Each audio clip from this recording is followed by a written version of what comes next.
The Citizens Coalition for Change leader Nelson Chamisa's reported plea follows a controversial exchange this week between Limpopo Health MEC Phophi Ramathuba and a patient from Zimbabwe who was receiving treatment in Bela Bela.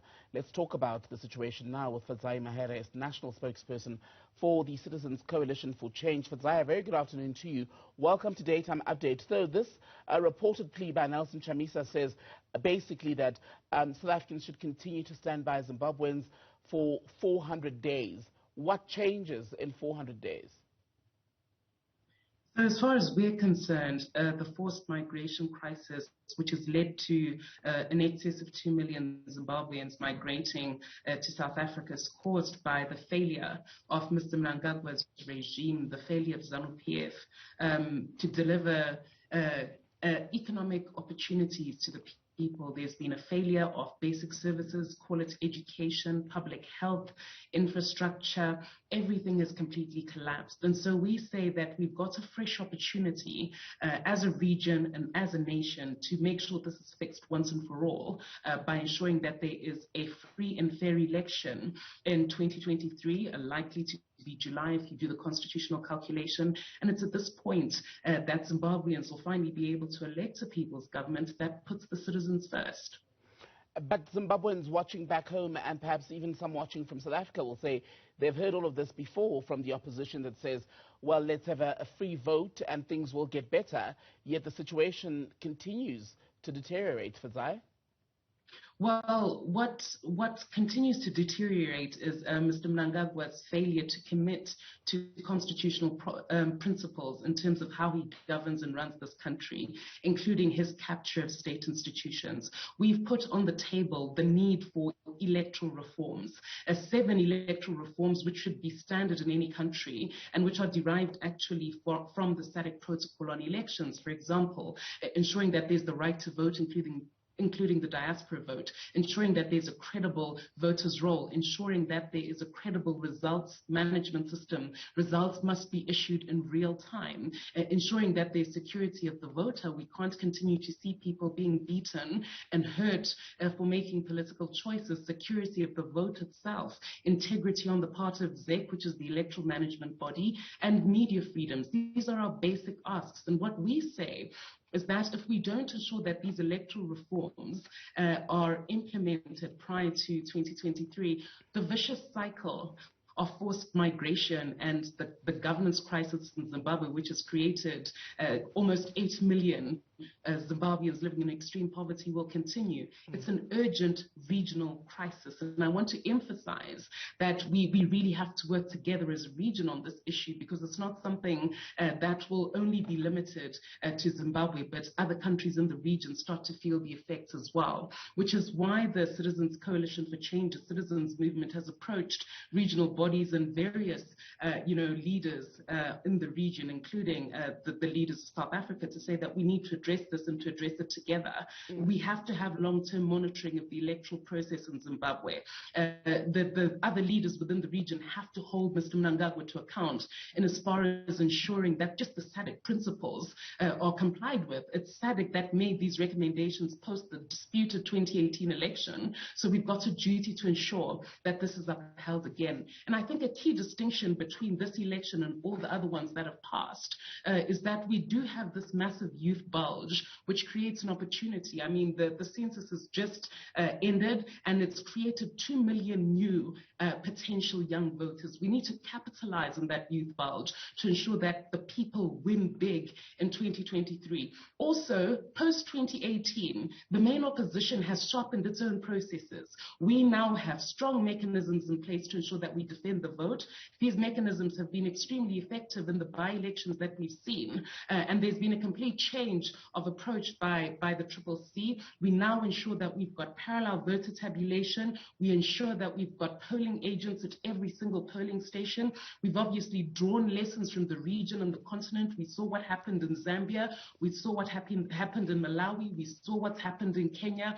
All those basics are things that are going to make sure that this election is a landmark election like no other in previous times. But President Mnangagwa, as recently as last month, was already saying that, alleging, in fact, that opposition parties in Zimbabwe are working with foreign embassies to destabilize the country ahead of the vote next year. So where does that leave the hope for a free and fair election if already the governing party is saying, well, there appears to be something more underhanded going on? Well, that's a complete lie with respect by Mr. Mnangagwa. There's absolutely no evidence whatsoever that the CCC is working with any foreign government, any foreign Western government, or any other government at all. In fact, this propaganda is created to try and cover up the fact that Mr. Mnangagwa has lost all popular support. That's why he continues to ban our rallies. That's why he took away, the main opposition's HQ. That's why he continues to beat up our supporters, abusing traditional leaders to try and ban voters from voting for the opposition, weaponizing and politicizing food aid, capturing state media to make sure that the opposition story is not told. The truth of the matter is that Zimbabweans are sick and tired of the poverty, of the injustice, and the corruption. And there's simply no excuse or no explanation by Mr. Mnangagwa for his failure, which is why he continues to scapegoat, whether it's foreign governments or the main opposition, to try and cover up for his own failure. What explanation is there for the fact that 49% of the nation live in extreme poverty? What explanation is there for the fact that we've got hyperinflation, the highest in the world, over 400%? All of that is on him. It's not on any other foreign government. The fact that we lose $3 billion every single year to corruption, that's got nothing to do with any foreign power. It's all on him and his incompetent, corrupt, and violent regime, and that's what needs to change as we approach 2023. Given that situation, how understanding are you, I should say, of the position of South Africans who say, well, it's time for their government to put them first, and that's why, for example, they're calling for an end to illegal immigration, they're calling for an end to foreign nationals, for example, opening spaza shops. These are tuck shops in their communities, and indeed the incident that happened at the hospital in Bela Bela with the MEC who was saying that illegal foreign nationals in South Africa are putting strain on the ability of the Limpopo healthcare system to function and provide services to locals. Well, obviously, we can see where they're coming from, but in order to solve this crisis, we have to work together and make sure that whatever solutions we come up with are solutions that are sustainable. At its root, the crisis in Zimbabwe is a governance one. So you don't solve that by just expunging permits. You solve that by making sure that the root cause doesn't lead to further forced migration from across the border. And so all we're asking for is, look, at the end of the day, these borders are artificial.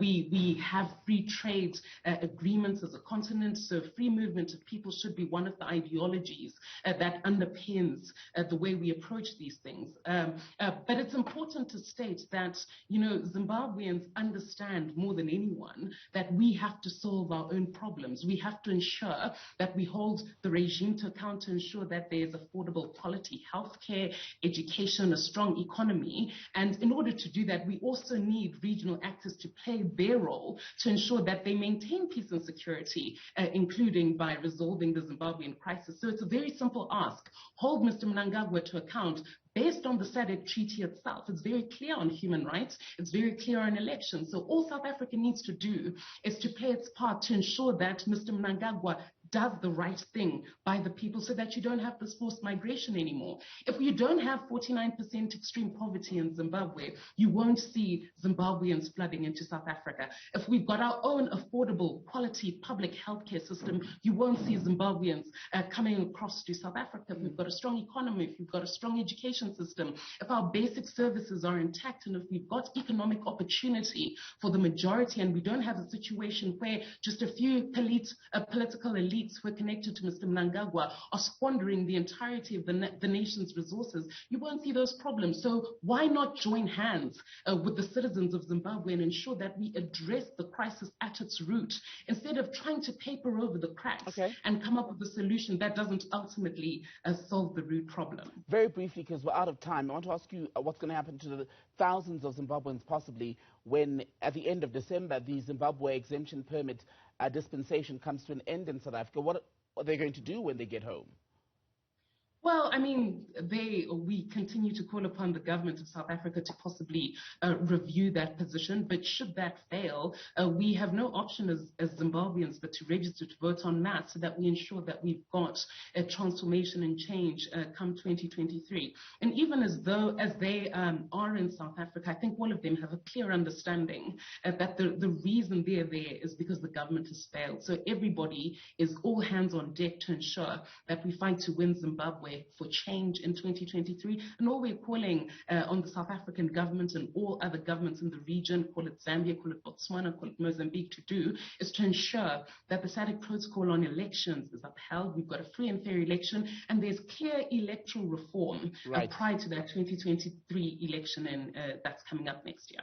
Fadzai Mahere, good to speak to you, National Spokesperson of the Citizens Coalition for Change in Zimbabwe, speaking to us from the capital, Harare.